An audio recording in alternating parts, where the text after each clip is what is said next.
On this episode of the Ask Mike Reinold Show, we have another great baseball-related episode. We answer a few questions that are baseball-specific. We talk about exercises that we do to help stabilize and protect the UCL, the Tommy John. We talk about working with pitchers that have both instability and thoracic outlet syndrome. And we talk about how we manage the pitcher that's actually gaining external rotation during the season. The Ask Mike Reinold Show. Helping people feel better, move better, and perform better.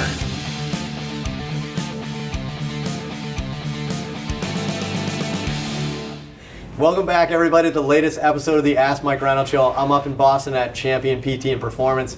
Lenny McCarina, Dave Tilley, Dan Pope, Mike Scaduto. We're here with our student, Matt K. Kelly from Dalhousie University in Canada. That's the first time I didn't have to look at a shirt to read it. Yeah, that's pretty good. See, I'm getting to know him. That's pretty good.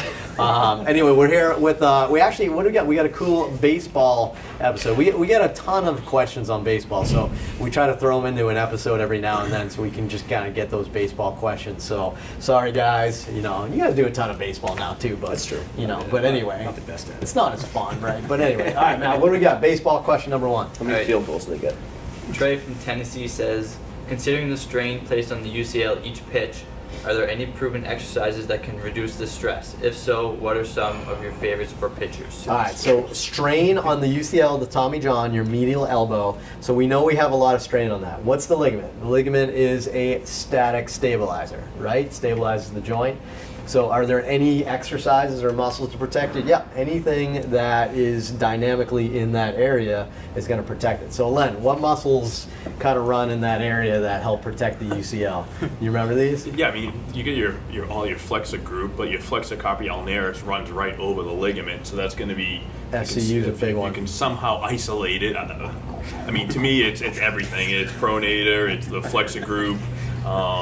But it's more importantly, it's going proximal and it's going core and it's going mechanics. It's the whole thing. But we're obviously doing wrist curls and we make it a little bit more fancy doing hands-on stuff, and we incorporate some tools because it can be boring. But we got to work on grip strength and forearm strength. But I think obviously isolating that flexor mass group is going to be critical because of the valgus stress as you get into that layback position. It's got to stabilize. And prevent the gapping that's going to go on immediately. So anytime you have a static stabilizing issue, you enhance dynamic stability. Right. So it's about first baseline strength, right? You have to have a strong muscle to stabilize, and then it's a bit of reactive neuromuscular control. So if you really look at anatomically, like Lenny said, FCU, FDS, I think is the second one, flexor digitorum superficialis. That's why we have initials, FDS. FCU, FDS, I mean, they lay right over it, and you can kind of see the muscles contract when you go over there. So anything you can do to dynamically stabilize, I think, is super helpful. So again, flexor pronator, but also finger flexion. That's one thing that we started doing more so with our Tommy Johns the last few years is finger flexion. When you kind of put your finger right on your UCL and you flex your fingers, you can feel it contract right on that spot. So dynamically, that's it. And then Lenny mentioned it well, like kinetic chain, put your arm in a better position through, proximal support as well. So to answer your question, yes, you get that forearm as strong as you can. And proximal mobility, the shoulder mobility, shoulder flexion has been shown that lacking can put stress on the medial elbow. So there's ways to get strong to decrease some stress, but there's also things you can do proximally to stabilize to take some stress off the elbow. So what do you got, Matt? John from Indiana says, any advice on treating throwing athletes with the combination of labral pathology who also have TOS after surgery to remove the first rib? I'm trying to find the balance of increasing cuff strength, periscapular control, while not flaring up the TOS following surgery. All right, this is a big question, I think. Let me see. So somebody that has shoulder instability that is post-operative thoracic outlet. I'll start, I guess, by saying that most baseball players have shoulder instability, right? So if they're post-op of a thoracic outlet, then I don't necessarily think that the shoulder instability changes anything. You still want to work on strength and dynamic stability of the shoulder. I don't know. What do you think, Len?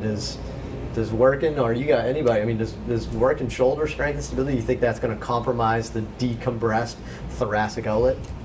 Because I think that was the part of his question he was Yeah, I worried think about. maybe the shoulder, if we're going to call it instability or hyperlaxity or just the excessive mobility they have, may have led to the thoracic outlet. Like just all that, Right. all that movement that they had, and all the gross movements and the subtle movements may have put a ton of stress on the dynamic stabilizers, thinking they needed to really, stabilize the area, and then they get excessively tight or some kind of a Wolf's Law thing occurs, and now you start compromising the neurovascular structures, and then so that's probably what got him in this position. So I would work on a ton of dynamic stability, starting very light, see how they respond, and then progressing them, through a manual therapy type program, and then any kind of program for the shoulder. Just kind of, you got to work on the cuff and surrounding structures, scapula stabilizers. And to me, it's critical. That's what got them in this situation. Yeah, I feel like that's a big reason why the nerve. I mean, there's probably two main reasons. There's always a ton of reasons, Yeah. but two main reasons where you get thoracic outlet in baseball players.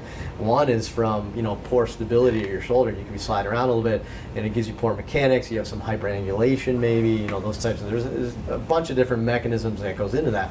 But then the other one is simply just hypertrophy of the scalenes muscles from the exertion of pitching. So you hypertrophy your neck. They're going to go in and remove those scalenes with the first rib. They're going to remove your anterior medial scalenes to create some space in there. So, again, if that's the main reason why they have it, then working the shoulder, I think, is going to be just good. Nothing but good. So, Critical. yeah, so I think you got to do it. I would say don't worry about it. You want to be careful of things like upper trap, shrugging type things, neck contraction. That's what you want to be careful. So as long as they're not doing that with their shoulder dynamic program, I think you're good, right? So, Matt, what do we got? What's number 3? Greg from Pennsylvania says, what would you recommend for maintaining normal range of motion in a pitcher's shoulder during the season? The increases in external rotation seems to be a reason for concern if not dealt with properly during the season. I like this question. As I remember when I was reading this question the first time. Most people say, how do you maintain range of motion in season? Because we know that you lose elevation, you lose internal rotation, and we know that. So we've talked about maintaining the loss of motion. And what's his name? Greg. Greg, good question. Greg says, how do you maintain the shoulder range of motion and not get excessive external rotation?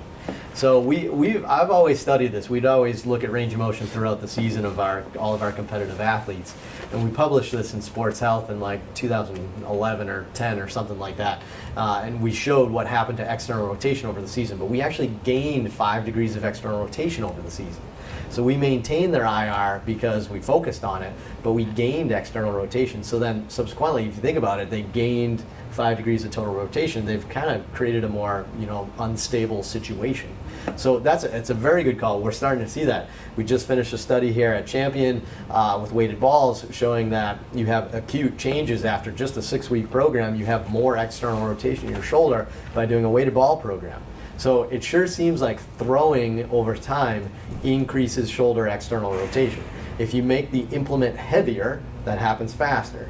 If you throw further, that long toss type thing, it probably happens faster. If you throw more, that probably happens faster, right? So so interesting. Kind of, I guess I probably set it up right there, but So then it comes down to a volume thing, and what are they doing? Is there a way you can control their innings, their pitches? Maybe they hit a wall. Maybe they not hit a wall, but maybe they hit a spot where you're seeing their motion is changing, and maybe you need to change their volume to not shut them down, but maybe limit their innings during a period of time during the season to kind of allow them to finish strong. I think when you get all that mobility, you're putting a ton of stress on your dynamic stabilizers. Will they begin to fatigue out, and how will they perform come playoff time?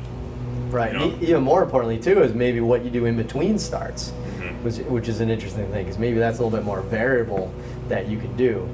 So it's interesting. So I would say step 1 is monitoring your athlete's range of motion, which it sounds like you're doing. That's great. If you start seeing that some people are getting an increase in external rotation, I think that's your first sign that this person's doing too much. So either just their normal competitive workload, like their innings pitched is too high, or maybe the stuff that they're also doing is too much, and you got to scale that back a little bit. And they better be, they probably are. You sound like you know what you're doing. Are they doing a strengthening program in season? It's not just that they're throwing and then they just do some basic bands, which seems to be the hot thing, is just doing bands. They have to be doing a comprehensive shoulder stabilization program to be able to control that new range of motion that they're going to acquire. Right. Yeah. Good point. So definitely got to maintain it. So I'd say if step one's monitor. Step two is to make adjustments to their workload, I guess. If you're starting to see that, I think that's just a sign that they're doing too much. And I never want to say you can't pitch tonight, right? So I would probably say, look, we got to cut back probably on your long toss. And if they're doing stuff like weighted balls, I'm not a big fan of weighted balls in season because of stuff like this. It's not the time, right? I mean, it's not the time to be using that tool, if that makes sense. So, awesome, great question. I think that was a good one because we often don't talk that way. We talk about losing motion and how we deal with internal rotation, but I think that's a very timely question. How do we manage the person that's gained too much external rotation? Yeah, the research is definitely showing that the GERD phenomenon is not as critical as the gain in mobility, total range of motion, or the changes in total range of motion that are occurring, and it's oftentimes because of the external rotation. Just doing too much. So yeah. Awesome, great episode on baseball. But gentlemen, that's what I'm talking about. That's what I'm talking about. Good episode, everyone. I'm giving more to them. Lenny and I were pretty busy on that one. Yeah, I'm exhausted. Great episode. Keep the questions coming, guys. Head to MikeReinold.com, click on that podcast link, ask us some questions, anything you guys want to talk about. Other sports, we can talk about gymnastics, we can talk about golf, we can talk about CrossFit, we can talk about water polo. Lenny's a big water polo guy. I can't even swim that well. Lenny drowns. Anything you guys want, PT, fitness, sports, performance, business, ask away. We love all the questions, so keep them coming. Head to iTunes, subscribe, rate, review, anything you can to help promote the podcast. We totally appreciate it. And we'll see you guys on the next episode. Thanks so much.